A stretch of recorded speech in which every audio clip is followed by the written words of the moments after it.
आज का यह वीडियो फिर से आप सभी के लिए रामबाण साबित होने वाला है। 17 फरवरी के दिन गणित की परीक्षा देने वाले हैं, तो क्योंकि इस वीडियो में आपको बहुत ही जबरदस्त प्रश्न बताने वाले हैं गणित के, और एक एक क्वेश्चन को सॉल्व करके बताएंगे। जिस तरीके से यहाँ पे क्वेश्चन आपको देखने को मिलेगा, सीधे आपके एग्जाम इसी तरह के क्वेश्चन देखने को मिलेगा।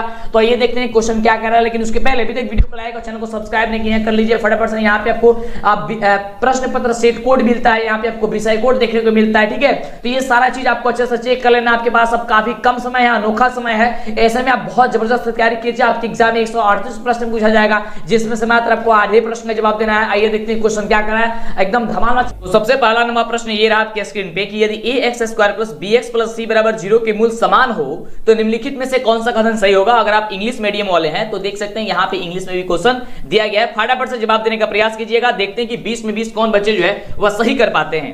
तो आप सभी जानते हैं, देखिए ध्यान से, आप नीचे कमेंट करते रहिए, वैसे आपको समझा देते हैं। आप सभी जानते हैं कि मूल समान कब होता है, तो d = 0 होता है तब, यानी कि d का फॉर्मूला होता है b² - 4ac बराबर हो जाएगा 0।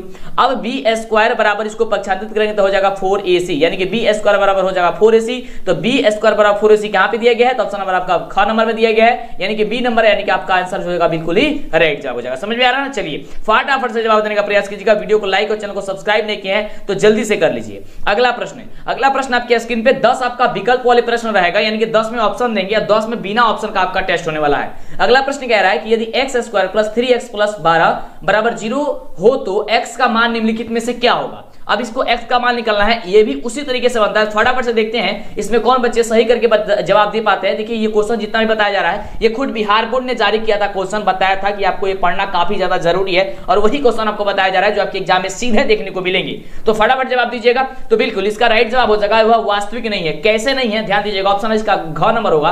कैसे नहीं है, आप सभी जानते हैं, कह रहा है कि देखिए यहाँ पे इसका x का मान निम्नलिखित में से क्या होगा। तो आप सभी जानते हैं सबसे पहले इसके लिए हमको d का मान निकालना होगा। तो d बराबर एक फॉर्मूला होता है b² - 4ac। तो जब d बराबर हम फॉर्मूला निकालेंगे, ये आपका ये मान निकालेंगे d का मान, तो b² b का मतलब हो गया कि 3 के स्क्वायर, तो 3 के स्क्वायर करने का हो जाएगा कितना 9 - 4ac, यानी कि a का मान कितना है 1 है। 4 में 1 से गुणा करेंगे, फिर 12 से गुणा करेंगे, ठीक है। कितना हो जाएगा 9 - 12 चौका 48, ये आपका 48 हो गया। 9 प्लस में है, 48 माइनस में है, इसको घटाएंगे कितना हो जाएगा, ये आपका हो जाएगा -39। ये -39 आ गया। इसका कहने का मतलब ये हो गया कि जो -39 आ गया, यानी कि जो d का वैल्यू है वो कम है किससे, 0 से। तो जब d का वैल्यू 0 से कम है तो क्या होगा, ये वास्तविक होगा ही नहीं होगा, यानी क्या होगा, ये आपका ऑप्शन नंबर हो जाएगा घ नंबर। क्या हो जाएगा, ये वास्तविक नहीं होगा। अगले प्रश्न की बात करते हैं। तो अगला प्रश्न आपके स्क्रीन पे ये रहा, फटाफट से जवाब दीजिएगा। ये क्वेश्चन तो काफी जबरदस्त प्रश्न है यार, देखते हैं कौन बच्चे फटाफट से इसका जवाब दे पाते हैं। कह रहा प्रश्न कि एक वृत्त की परिधि, ये वृत्त की परिमाप या परिधि क्षेत्रफल और उसका क्षेत्रफल संख्यात्मक रूप से बराबर है, यानी कि वो बराबर हो तो वृत्त की त्रिज्या क्या होगी। ये बहुत ही जबरदस्त क्वेश्चन है, फटाफट से देखते हैं कौन बच्चे जवाब दे पाते हैं। और ये आपका किताब में भी क्वेश्चन आपको दिया गया है। तो बिल्कुल इसका राइट जवाब क्या हो जाएगा, ये 2 मात्रा का आता है, इसका यूनिट 2 यूनिट होता है, यानी कि ऑप्शन आपका क नंबर होगा। जो भी बच्चे क नंबर दे रहे हैं उनका बिल्कुल राइट जवाब है। कैसे है ये भी ध्यान दीजिए। सबसे पहले कह रहा है कि वृत्त की परिमाप, तो वृत्त की परिमाप क्या होती है 2πr होती है। बराबर कह रहा है, ये बराबर है किसके, क्षेत्रफल की, πr² के बराबर है। अब देखिए पाई से पाई कट गया, एक r से एक r यहाँ पे कट गया, यानी कि यहाँ पे r बराबर क्या बचा, 2 बचा, यानी कि 2 मात्रा का आपका आंसर जो होगा वो आपका बिल्कुल ही क नंबर बिल्कुल ही राइट जवाब हो जाएगा। जल्दी से अभी तक वीडियो को लाइक और चैनल को सब्सक्राइब नहीं किए कर दीजिए, फटाफट से कर दीजिए। अगला देखिए, ये देखते हैं कि कौन बच्चे बता पाते हैं इसका जवाब बिल्कुल ही करेक्ट उत्तर। क्वेश्चन कह रहा है कि 2, 3, 4, 5, 6 के माध्यिका क्या होंगे। अब माध्यिका में 2 तरीके की माध्यिका निकाला जाता है, एक होता है सम संख्या का माध्यिका और एक होता है विषम संख्या का माध्यिका। तो ये काउंट कीजिए कि कौन से संख्या का माध्यिका निकलेगा। तो एक, या देखिए 1, 2, 3, 4, 5, यानी कि ये विषम संख्या का माध्यिका निकलेगा। तो विषम संख्या का माध्यिका निकालने के लिए आपको क्या करना होता है, या सम संख्या का माध्यिका निकालने के लिए सबसे पहले या तो संख्या को आरोही क्रम में सजाइए या तो आरोही क्रम में सजाइए, यानी कि या तो बढ़ते क्रम में सजाइए या तो घटते क्रम में सजाइए। तो आइए हम इसे बढ़ते क्रम में सजा लेते हैं। तो सबसे पहले होगा 2, देखिए ये बढ़ते क्रम में है ही यार, इसको तो सजाना घटाना कुछ है ही नहीं, क्योंकि 2 के बाद 3 है, 3 के बाद 4 है, 4 के बाद 5 है, 5 के बाद 6 है, तो काफी इजी हो गया। अब इसको आप फॉर्मूला से निकालिए। फॉर्मूला क्या होता है, विषम संख्या का माध्यिका n+1/2वां पद होता है। क्या होता है, n+1/2वां पद होता है। तो n का वैल्यू कितना है, इसमें n का वैल्यू वो होता है जो जितना संख्या होता है, यानी संख्या संख्या कितने हैं, तो 5 गो संख्या है, तो 5 गो संख्या यानी कि 5 + 1 बटे क्या हो जाएगा 2, ठीक है। तो 5 + 1 कितना होगा 6, 6 बटे 2 कितना हो जाएगा 3, तीनवां जो पद होगा ये आपका आंसर हो जाएगा। तो तीसरा पद है क्या है 1 2 3, ये क्या हो जाएगा आपका आंसर, आपका ऑप्शन हो जाएगा ग नंबर, बिल्कुल ही राइट जवाब। एक इसका ट्रिक भी होता है, ट्रिक भी समझा देते हैं। अगर आपको जोड़ना गुणना करना भाग करना, ये मतलब कि इसमें अगर समस्या होती मतलब कि घटाना, इसमें तो केवल जोड़ना है, अगर इसमें समस्या होती तो देखिए कैसे इसको ट्रिक से बनाते हैं। जब भी आपसे पूछेगा कि आपको माध्यिका ज्ञात कीजिए और संख्या गिन लीजिएगा क गो है 6 गो है, तो क्या कीजिए 6 गो में 5 गो संख्या है तो 2 गो आगे से गोला लगा दीजिएगा, 2 गो पीछे से गोला लगा दीजिएगा, बीच वाला जो होगा आंसर वही आपका आंसर हो जाएगा। बस आपका 4 आपका आंसर हो गया। देखिए ध्यान से एक बार और समझिए, जब भी ऐसा पूछेगा कि आप माध्यिका निकाल दीजिए तो जो भी संख्या दिया होगा जैसे कि 2,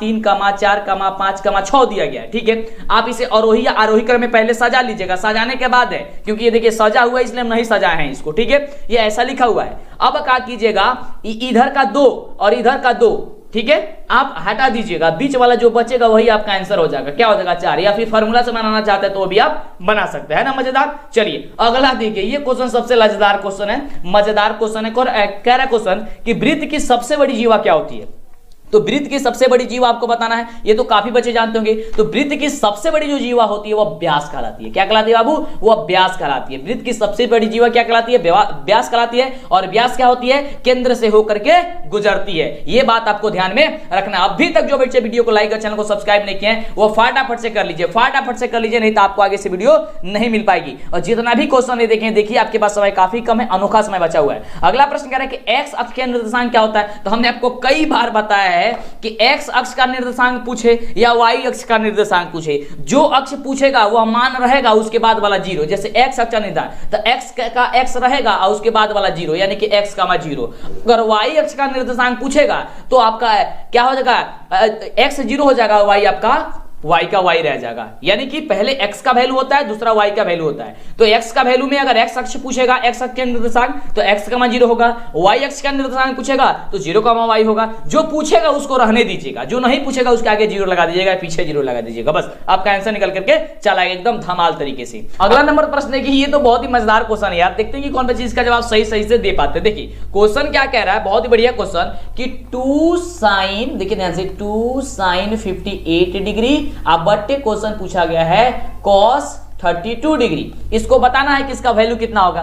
तो एक सिंपल भी इसका आंसर हो जाएगा 2, और नहीं तो इसको बनाना चाहे तो बना सकते हैं। कैसे बनाएंगे तो देखिए इसका 2 ही आंसर आएगा। कैसे आएगा ध्यान दीजिएगा, अगर ऊपर 2 नहीं रहेगा तब आपका एक आंसर आएगा। देखिए कैसे, सबसे पहले आप किसी एक मान को चेंज कर लीजिए, या तो ऊपर वाले को चेंज कीजिए या तो नीचे वाले को चेंज कीजिए। तो हम लोग ऊपर वाले के ही चेंज करेंगे। तो 2 sin 58 डिग्री को हम लोग लिख सकते हैं कि नहीं लिख सकते हैं, sin 19 माइनस का 32 लिख सकते हैं ना। 90 में से 32 घटाएंगे 58 हो जाएगा, बिल्कुल हो जाएगा। और नीचे cos 32 है तो cos 32 को cos 32 हम लोग यहाँ पे रहने देते हैं। अब हम लोग एक फॉर्मूला जानते हैं, 2 को 2 रहने देते हैं, और फॉर्मूला जानते हैं कि sin 90 माइनस थीटा किसके बराबर होता है, तो cos थीटा के बराबर है। किसके थीटा के बराबर होता है, cos थीटा। तो लिख लीजिए यहाँ पे क्या हो जाएगा cos, और यहाँ पे थीटा की जगह क्या हो जाएगा 32 डिग्री हो जाएगा, 32 डिग्री। नीचे क्या हो जाएगा cos का 32 डिग्री। अब cos 32 डिग्री से cos 32 डिग्री कट गया, आंसर क्या हो गया आपका 2 आ गया, क्योंकि ऊपर केवल 2 ही बचा। 2 क्या होगा आपका आंसर हो गया। तो जो बच्चे ऑप्शन घ नंबर दे रहे थे उनका बिल्कुल ही राइट जवाब हो गया। चलिए आगे बढ़ते हैं अगले प्रश्न की ओर, देखते हैं कि कौन बच्चे अगला प्रश्न का जवाब दे पाते हैं। ये देखिए, तो क्वेश्चन बड़ी शानदार क्वेश्चन है यार, कि किसी घटनाओं के प्रयक्ताओं का योग क्या होता है। ओहो क्या बढ़िया क्वेश्चन है। किसी घटना के प्रयक्ता का जो योग होता है वह योग आपका क्या होता है, ये आपसे ये पूछ रहा है। तो देखिए किसी घटना के प्रयक्ता का योग बात करते हैं तो उसका योग 1 होता है, क्योंकि हमें जानते हैं कि किसी भी घटना की प्रयक्ता 0 से लेकर 1 के बीच होती है।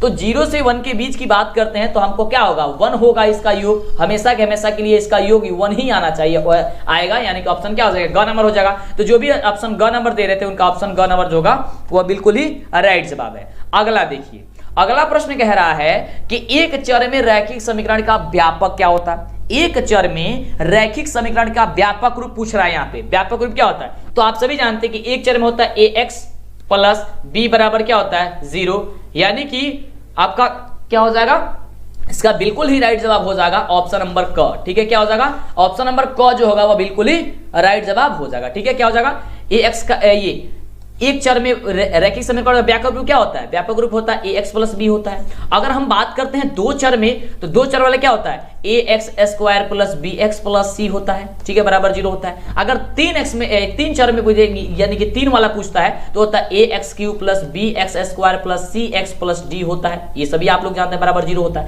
ना। तो इस तरीके से आप पूरा का पूरा याद कर लीजिए, समय काफी कम है, एकदम मजेदार तरीके से आप आंसर दीजिएगा, बहुत ही जबरदस्त आपका रिजल्ट आएगा, ठीक है। इसका आंसर क्या हो जाएगा, ऑप्शन नंबर आपका क जो होगा बिल्कुल ही राइट जवाब हो जाएगा। चलिए आगे बात करते हैं अगले प्रश्न की। अगला प्रश्न कह रहा है, अब इसके बाद हम लोग जो है आपको केवल बिना ऑप्शन का क्वेश्चन देंगे, बिना ऑप्शन का क्वेश्चन, जो कि काफी मजेदार है। देखते हैं कौन बच्चे सही सही जवाब देंगे। अगला क्वेश्चन है कि यदि 3 sec थीटा बराबर 2 है तो थीटा का वैल्यू क्या होगा। 3 sec थीटा बराबर 2 है तो थीटा का वैल्यू बताइए, नीचे कमेंट कीजिए फटाफट से, एकदम फटाफट से कमेंट कीजिए, तो जल्दी से कमेंट कीजिए। और अभी तक चैनल को सब्सक्राइब नहीं कर लीजिए, जल्दी से कर लीजिए, मां सरस्वती के नाम लीजिए, आपका रिजल्ट काफी जबरदस्त बनेगा। इसी बात पे वीडियो को लाइक और चैनल को सब्सक्राइब करके दोस्तों में शेयर जरूर कीजिएगा, ठीक है। नीचे डिस्क्रिप्शन में लिंक है बाबू हमारे वेबसाइट का, वहां पे ऑब्जेक्टिव, सब्जेक्टिव, मॉडल पेपर, ये सारा का सारा क्वेश्चन आपको मिल जाएगा वहां पे। तो सोचना नहीं है, नीचे लिंक दबाना है, आपको फटाफट से पहुंचना है, लेकिन वीडियो समाप्त होगा तब। टेस्ट देख करके उसके बाद वीडियो को आधा अधूरा छोड़ करके नहीं, पहले ध्यानपूर्वक देखिए, या गूगल पे सर्च कीजिए DLS education official, DLS education official search कीजिएगा, आपको मिल जाएगा। तो कह रहा है कि यदि यहाँ पे क्वेश्चन है थीटा का वैल्यू बताना है, तो थीटा बराबर देखिए क्या होगा, यहाँ पे दिया गया क्वेश्चन 3 sec थीटा बराबर हो जाएगा 2, तो sec थीटा, तो यहां से पूछा है थीटा का वैल्यू, तो हम सभी पहले sec थीटा बराबर निकाल लेते हैं। sec थीटा बराबर हो जाएगा 2/√3। अब ये बताइए कि sec किसमें जो होता है वह 2/√3 होता है, तो कहिएगा कि सर sec 30 डिग्री में जो होता है वह 2/√3 होता है, तो sec थीटा बराबर हो जाएगा sec कितना हो जाएगा, sec 30 डिग्री, sec से sec कट जाएगा, थीटा बराबर बचेगा 30 डिग्री, यानी ऑप्शन हो जाएगा आपका ख नंबर। तो जो बच्चे ऑप्शन ख दे रहे हैं उनका बिल्कुल ही राइट जवाब हो जाएगा। अब बहुत जल्द ये जितना भी वैल्यूज है इसका मान कैसा याद किया जाता है, इसके लिए हम एक ट्रिक वाला वीडियो लेकर के आ रहे हैं, तो जल्दी से वीडियो को लाइक और चैनल को सब्सक्राइब कर लीजिए, जिससे कि आपको वीडियो मिले और आप एकदम धमाल मचा दे। अगला देखिए प्रश्न ये रहा आपके स्क्रीन पे, और आपको यहाँ पे फिलिंग द ब्लैंक्स करना है, यानी कि यहाँ पे ऑप्शन नहीं मिलेगा, ये ऑब्जेक्टिव ही क्वेश्चन है, और यहाँ पे केवल आपको सही सही जवाब भर देना है कि सही सही जवाब क्या होगा। सबसे पहला क्वेश्चन नीचे से टाइप कीजिएगा फटाफट से कमेंट में, ठीक है। क्वेश्चन कह रहा है कि 2 समरूप त्रिभुज के क्षेत्रफलों का अनुपात उनकी संगत भुजाओं के डैश के अनुपात के बराबर होता है।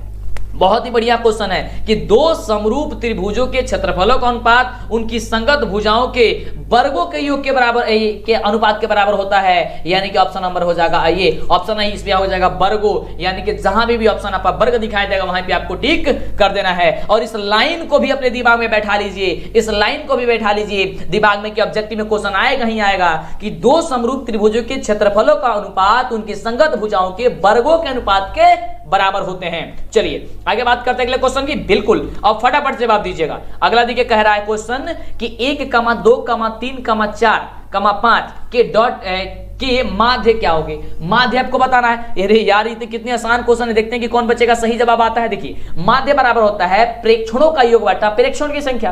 प्रेक्षणों का योग का मतलब होता है, देखिए प्रेक्षणों का योग बटा होती है प्रेक्षणों की संख्या। प्रेक्षणों का योग का मतलब होता है कि जो संख्या दी गई है उसका योग यानी कि जोड़, और जो भी प्रेक्षण है उसकी संख्या यानी कि जितना भी वह संख्या है उसको भाग दे देना है। यानी कि प्रेक्षण कितना है तो 1 + 2 + 3 + 4 + 5, ठीक है, बटा कितना संख्या ये 5 संख्या, 5 को होगा। अब भाग दे देंगे, जोड़ के भाग दे देंगे, आंसर आपका निकल करके चला गया। जोड़ लीजिए 5 4 9 9 3 12 12 2 कितना होता है 14 14 1 15 15/3 15/5, ठीक है, नीचे 5 है, काटेंगे कितना होगा 15 को भाग देंगे 5 कितना होगा 3 3 5 हो जाएगा 15, यानी कि ऑप्शन क्या हो जाएगा इसका बिल्कुल ही राइट जवाब हो जाएगा। ठीक है, इसका क्या हो जाएगा ऑप्शन नंबर जो आपका दिया ये ऑप्शन नहीं है, इसमें आपको खाली स्थान में क्या हो जाएगा 3, इसका बिल्कुल ही राइट जवाब हो जाएगा। ठीक है, चलिए आगे बात करते हैं अगले प्रश्न की, बिल्कुल बात करते हैं और आप लोग फटाफट जवाब दीजिएगा। क्वेश्चन कह रहा है कि साइन 50 डिग्री यानी कि 50 डिग्री प्लस कॉस 40 डिग्री यानी कि 40 डिग्री बराबर 2 कॉस क्या होगा। यहाँ पे क्वेश्चन बहुत बढ़िया क्वेश्चन है कि sine 50 degree plus cos 40 degree का जो वैल्यूज होगा बराबर 2 कॉस में कितना होगा।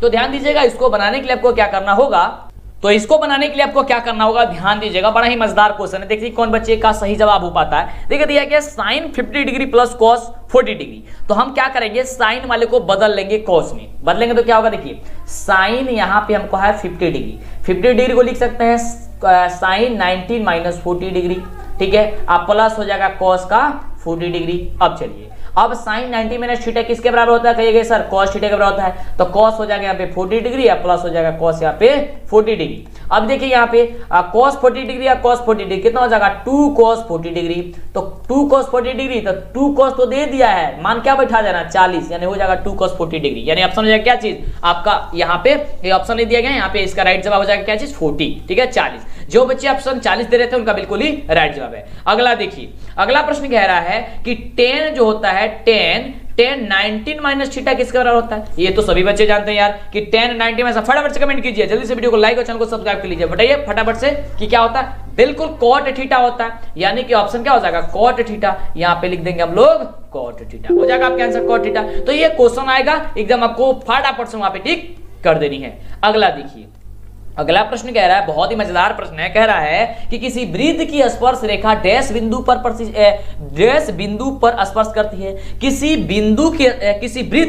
वृत्त की मान लीजिए ये आपका वृत्त हो गया, ठीक है, वृत्त, ये देखो ये गोल नहीं बन रहा है जी, चलिए इसको गोल बना देते हैं थोड़ा सा, मान लीजिए ये वृत्त है, ठीक है। अब कह रहा है कि किसी वृत्त की स्पर्श रेखा, मान लीजिए यहाँ पे एक स्पर्श करिए रेखा, ठीक है, ये स्पर्श करिए रेखा, एक ही रेखा है, बार बार खींच के बता रहा है, एक रेखा खींच रही है यहाँ पे, यानी कि स्पर्श कर रही है, तो ये कितने बिंदु पे प्रतिच्छेद करेगी, तो यार एक एक बिंदु पे प्रतिच्छेद करेगी जब जाएगी, तो यानी कि क्या हो जाएगा एक हो जाएगा इसका आंसर, क्या हो जाएगा एक, इसका जो होगा राइट जवाब इसका हो जाएगा, ठीक है, एक यहाँ पे लिख देंगे एक बिंदु। ओके चलिए आगे बात करते हैं अगले प्रश्न की।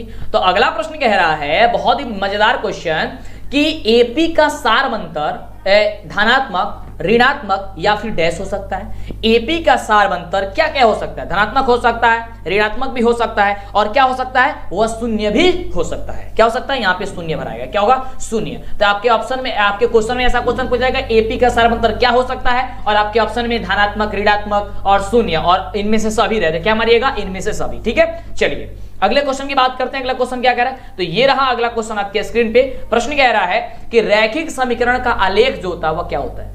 रैखिक समीकरण का आलेख क्या होता है, आपको इतना है, तो रैखिक समीकरण का आलेख होता है क्या होता है, एक सरल रेखा होती है, तो लिख दीजिए क्या चीज, एक सरल रेखा। क्या होती है, एक सरल रेखा। तो जो बच्चे एक सरल रेखा दे रहे हैं ऑप्शन, उसका आंसर उनका क्या हो जाएगा, बिल्कुल ही राइट जवाब हो जाएगा। अगला देखिए, अगला क्वेश्चन तो बड़ा ही मजेदार क्वेश्चन यार। क्वेश्चन कह रहा है कि b² माइनस का 4ac को हम लोग कहते हैं क्या है, क्या कहते हैं, तो b² माइनस 4ac बराबर d होता है, और d को हम लोग या तो विवेचक कहते हैं या नहीं तो विविधकर कहते हैं, तो इसका हो जाएगा आपका विविधकर। क्या हो जाएगा, विविधकर हो जाएगा। आंसर आपका यहाँ पे भर दीजिएगा, ठीक है, बिल्कुल राइट जवाब हो जाएगा। ये क्वेश्चन आएगा आपको फटाफट से विविधकर पे टिक कर देना है। चलिए अगला क्वेश्चन, ये बिना ऑप्शन का आपका टेस्ट हो रहा है। अगला देखिए, अगला प्रश्न कह रहा है कि वह समीकरण जिसका कोई हल ना हो वह क्या कहलाता है। वह समीकरण जिसका एक भी हल नहीं होता है, कोई हल नहीं होता है, उसे हम लोग क्या कहते हैं, तो वह कहलाता है, हम सभी क्या कहलाता है, फटाफट कमेंट कीजिए, वो कहलाता है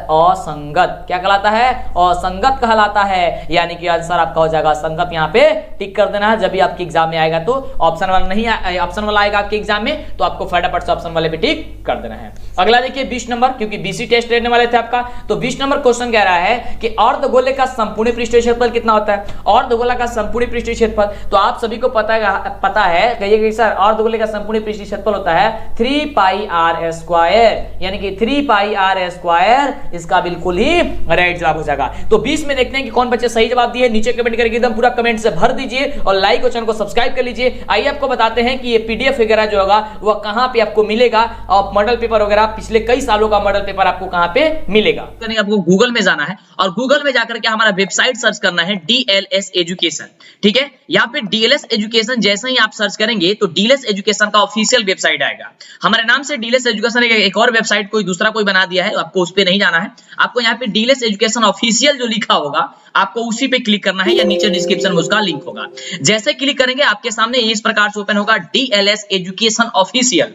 यहाँ पे आपको सारी चीजें मिल जाएगा। यहाँ पे हम कंप्यूटर में ओपन किए इसलिए इस प्रकार से ओपन हो रहा है।